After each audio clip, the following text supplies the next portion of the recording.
ఎన్ని పద్ధతుల్లో వీళ్ళు చేసినారు స్కాములు అని చెప్పడానికి నిదర్శనాలు ఫస్ట్ ర్యాంక్ వచ్చిన వానికి జిల్లాలో ఫస్ట్ ర్యాంక్ వచ్చిన వానికి ఉద్యోగం ఇలా ఎందుకు ఉద్యోగం ఇలేదు అని అంటే వీళ్ళు చెప్పేది వెరిఫికేషన్కి రాలేదని వెరిఫికేషన్కి రానోడు కోర్టుకు పోయి నాకు ఉద్యోగం ఎందుకు ఇవ్వడం లేదు అని చెప్పి కోర్టుకు పోయి కార్యక్రమం చేసినాడు అని అంటే ఫస్ట్ పేపర్లు లీక్ కాడి నుంచి జరుగుతా ఉంది ఇలా కావలసిన వాళ్ళకు ఫస్ట్ పేపర్లు లీక్ ఇచ్చి కొంతమందిని తెచ్చుకునే కార్యక్రమం తర్వాత రకరకాల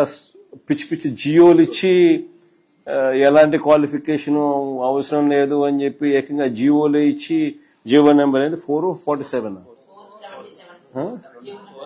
జియో నెంబర్ 4 జియో నెంబర్ 47 ఏకంగా జియోలే ఇష్యూ చేసి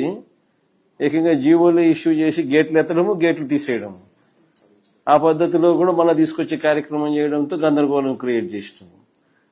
సో ఇక్కడేమో 1:1 అని చెప్పి పిలిచి సర్టిఫికెట్స్ వెరిఫికేషన్ మాత్రమే ఫార్మాలిటీ అనేది పెండింగ్ లో ఉండగా సర్టిఫికెట్లన్నీ పర్ఫెక్ట్ గా ఆథెంటిక్ గా ఉన్నాయని తెలిసినా కూడా మళ్ళా ఉద్యోగం ఇవ్వకోకుండా ఎగరగొట్టే కార్యక్రమాలు చేసినారు ప్లస్ ఇచ్చేటప్పుడు ప్లస్ మిమ్మల్ని ఎగరగొడుతూ ఫిల్అప్ చేసినట్టు చూస్తే మోస్ట్ అబ్జర్వ్డ్ పేర్లు ఎక్కడెక్కడో ఏదో క్వాలిఫికేషన్ లో ఉన్న వాళ్ళని తీసుకొని వచ్చి ఇచ్చిన పరిస్థితులు కూడా కనిపిస్తా ఉన్నాయి వాళ్ళ క్లారిఫికేషన్ అడిగితే అసలు లెక్కలేనితనంతో క్లారిఫికేషన్ ఇస్తారు మీరు అడిగేది ఒక క్వశ్చన్ అడుగుతారు వాడు క్లారిఫికేషన్ ఇచ్చేది ఇంకో మనకి మీరు అడిగిన భాష అర్థం కానట్టుగా ఏదో ఒక వేరే ఆన్సర్ చూస్తే వేరే మాదిరిగా ఇంకొక క్వశ్చన్ కు సంబంధించిన ఆన్సర్ ఇస్తా ఉన్నారు అంటే లెక్కలేనితనంతో ఆన్సర్ ఇస్తా ఉన్నారు అసలు అందులో మీరు మోస్ట్ క్వాలిఫైడ్ తల్లి అందుకనే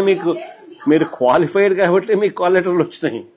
ప్లస్ 1:1 కాల్ లెటర్స్ వచ్చినాయి అండ్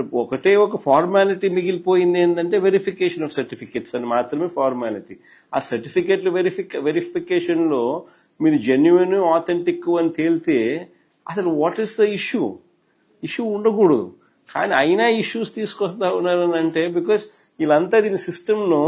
చెడగొట్టే కార్యక్రమం జరిగింది కాబట్టి ఆ చెడగొట్టే కార్యక్రమంలో బిగ్గెస్ట్ ఫ్లా ఇంతకు ముందు చూపించిన 2 జీవోలు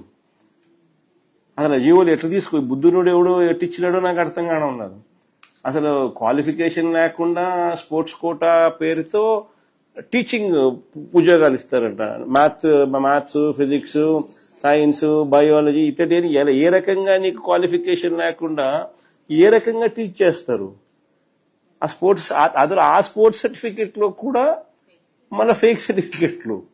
మళ్ళా ఇర్రెగ్యులారిటీస్ మళ్ళా దాని మీద కూడా ఈ ఒక్క ఎగ్జామ్ కి వర్తిచ్చేట్టుగా మళ్ళా జీవోని మళ్ళా మార్చినారు మళ్ళా ఇప్పుడు నుంచి ఎవరు రాసినా గానీ స్పోర్ట్స్ వాళ్ళకు కూడా క్వాలిఫికేషన్ కూడా ఉండాలని మళ్ళీ ఇంకో జీవో మార్పు చేసి మళ్ళీ తీసుకొచ్చినాం అసలు అదే దాని అర్థమైంది ఆ మధ్యలో ఆ ఫస్ట్ జీవో తీసుకొచ్చి వాళ్ళకి కావాల్సిన వాళ్ళందరికీ పోస్టులు నింపి ఆ తర్వాత మళ్ళా దానికి మళ్ళా గేట్లు తెరిచినారు వాళ్ళకి కావాల్సిన వాళ్ళందరినీ నింపినారు మళ్ళా గేట్లు మూసినారు మళ్ళీ ఇంకో జీవో తీసుకొచ్చినాను ఇప్పుడు తీసుకొచ్చి మళ్ళీ లేదు ఇప్పుడు క్వాలిఫికేషన్ ఇక మీదటి నుంచి